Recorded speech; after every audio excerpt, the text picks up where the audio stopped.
mbadde mulaba nti n'ebya Grace Can newankubadde mbadde mbimanyi nze mbadde sijja kuvaayo kubyogera nga nabisirikira naye kaakati mukwano gw'engeri gyavuddeyo okubyogera mbakakasa kino ewa Sheikh Omar Lusiri Mulogo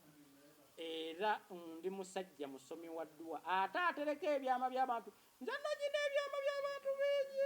bingi oyo agamba nti siina kyama kye aveeyo kababeere bano abavubuka oba abakyala bano abe TVM gye tuyita NBS abanikati bankubako eggulira awo efu eddene eryannyiiza ennyo ne lintakuza omutwe naye nabo bampalana balina ekizibu lwaki bampalana beerabidde nti nabo nnina ebizibu byabwe nnina ensonga zaabwe nnina embeera zaabwe byonna byenjogera mbirinako bwino gwe balowooza nnimba buuza Zahara Toto tabeerangako mukwano gwange buuza Zahara Toto simanye ebyama bye buuza Zahara Toto taŋŋambangako okugenda nkampeyiringire maama we nga yeesimbawo ku bwerosi era obuuze Zahara Toto engenda banokolayo abantu abagamba nti siina byama byabwe era obuuze Zahara Toto nti omusajja eyamugulira akamotoka ono omubye ennyantu n'olanga ekisiimuula ddala ddala sirina byama bye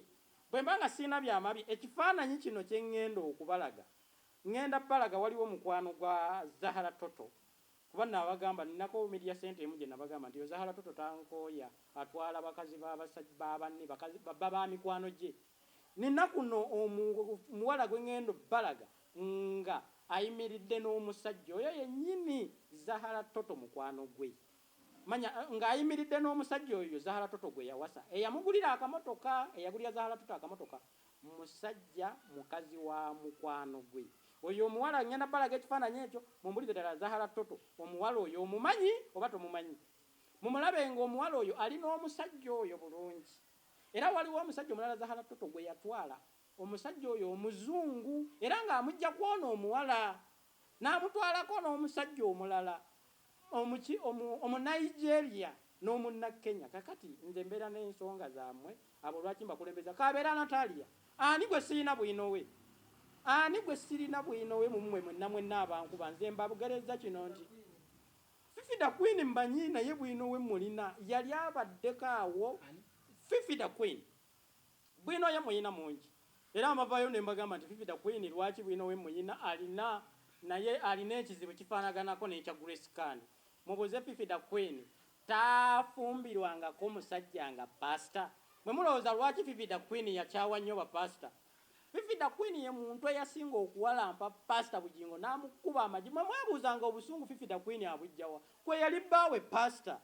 so nina nze njagala ayimirira awo agamba nti ono simuyinaako bwino naye nze nasomesebwa kukuuma byama by'abantu era nkyabikuuma ddala paka okuleka oli avaayo bw'aba yeerabidde n'agamba nti akaseeka wumaluze sirina bwino tekalina bwino wange nga ye ankasuka mawulire mavundu nga nze mwabya ekyo kyo nkisobolera ddala kuba mbirina byonna abaagalwa abalungi ne musajja musomi wa dduwa ebyo munansonyiwa bebinyiizizza ne musajja musomi wa dduwa nzikirizibwa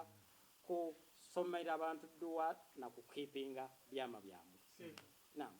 ani yasiba olubuto gwe oba omusawo omuganda Grace Can yalaga lumala myezi 9 oli lwamala myezi 12 Grace Can nkikakasa nti gye yalaga ku basamize okusiba olubuto baalusiba naye ate olubuto olwo baafunamu scandals okuyombagana mu The New Eagles eya Geoffrey Rutaya gye bayita The New Eagles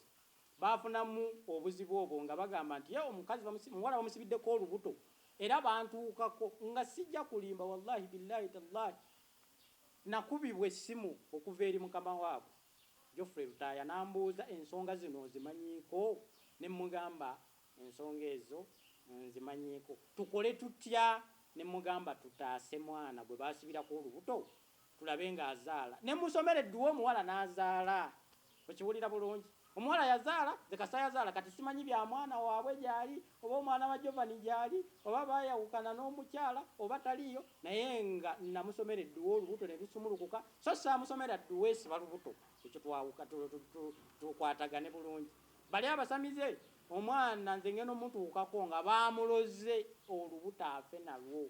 bwe nfuna essimu ekuva eri mukulu munnange Geoffrey Rutaya nga nnyina kusooka kutaasa bulamu bw'omwana ono omukulu n'ali mu lubuto n'ali munda era n'ensoma edduwa omwana n'azaalibwa